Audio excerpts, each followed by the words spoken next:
you want to live forever? When you first boot up Everhood and get started, you might think it looks like a silly little rhythm game. This funny frog throws some chill beats at you, and you dodge. But under the hood... Oh my god. Oh, what is this? Oh my god. Oh my god. Oh my god. You realize this game is not only a drug trip personified, but that it also seeks to tell a meaningful, well-designed story.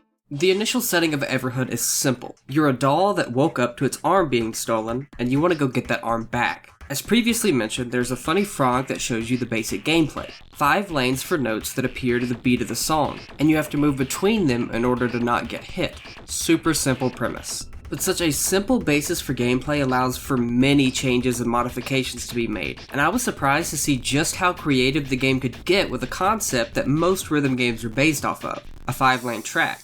You have a few normal enemies running off the initial concept, an ATM machine, some guy whose drink you knocked over, throw in a cute sound-based puzzle, and then suddenly you have to play the game on the map itself against an incinerator spewing walls of flame at you. Only 20 minutes in, and the game is shaking the formula up, and don't think it stops there. Why don't you try just a sniff of cocaine, Mario Kart, spooky scary skeletons, more map battles, a sniff of LSD, and a minecart that requires you to constantly go back and forth between the left and right side of the screen, all within a single hour of gameplay. Don't even get me started on the introduction of deflection, which turns fights into an entertaining mixture of dodging and attacking to the rhythm, perfectly fleshing out the blueprint introduced in the beginning. Now, I hear your cries. A pixelated, story-based game with a unique twist on an already established form of gameplay and wacky characters? Undertale? Leave. Everhood's world is inviting, charming, and full of lovable characters. Does Undertale have Noseferatchu, who can't help but constantly stock sound effects sneeze every time you speak with him? I don't think so. The driving force of the plot is direct and plain. You woke up as a puppet and your entire arm is being stolen by a little blue gnome, delivered to a guy called Goldpig. But it quickly expands into a complex narrative about the fragility behind the limited amount of life humans have, and the disillusionment that comes with the prospect of living forever. I'm sorry, there's no way to discuss this game's plot without spoiling it, as the very nature of what the world of Everhood is lies in the fact that every character present in the world is immortal, and has been alive for a very, very long time. Hell, in the opening section of the game, you, a wooden puppet, are burnt alive in an incinerator, and through sheer amount of what I'm assuming is willpower, manage to get up and walk it off like it was just a minor inconvenience. You are also immortal. You'll very quickly realize all these fun and zany little characters are constantly in entirely new situations, from a club to a racetrack to a D&D session, because they're bored. Noseferatchu gets to live forever, and the concept of being stuck in this eternal, hellacious loop of sneezing after any sentence of note is spoken should absolutely terrify him, but instead, he, like all the others, is simply bored.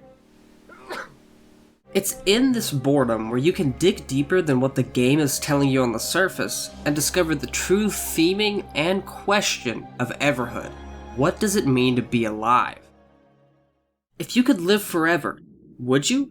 Seriously think about that question before you answer. Everlasting life, to constantly exist in a world of you and your fellow immortals' creation, would that really be worth it? Life is interesting. Life has a purpose because our time is short, limited by the clock of our own bodies. If you take away that timer, remove the threat of death from the equation, you'll suddenly find that life would become boring. You or the inhabitants of the world of Everhood or anyone who attained immortality may not realize it, but ultimately, what would be the point? Why wake up and do anything? There's always tomorrow and tomorrow and tomorrow until the end of time. What if there existed an out for this situation, though? What if immortality came with an off switch, programmed in to be used when it became too much to keep living?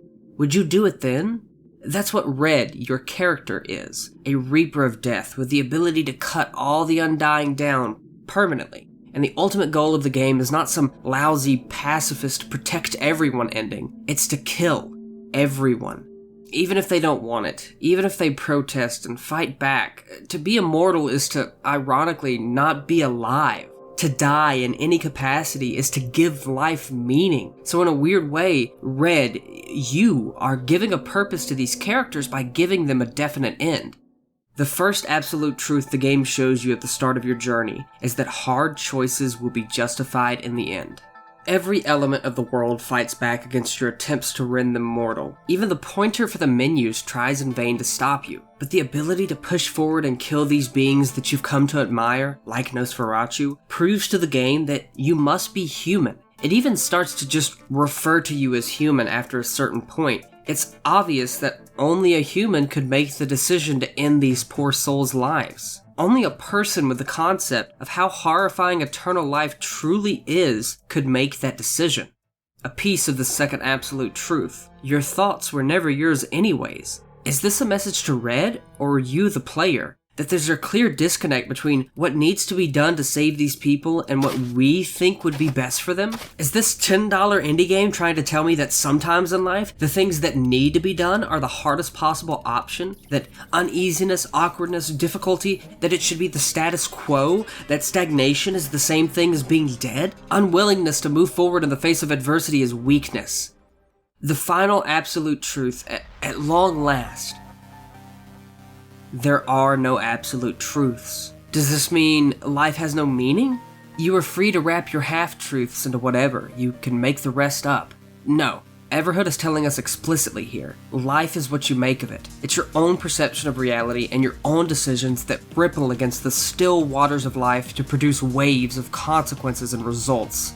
So, what awaits us after our genocide of the realm, after the dust is settled and our story is complete?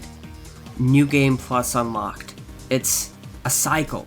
Life feeds back into itself. Existence is a self-perpetuating Ouroboros. What is the first thing we're going to see as the pale darkness of fate subsides? Super Luigi Galaxy!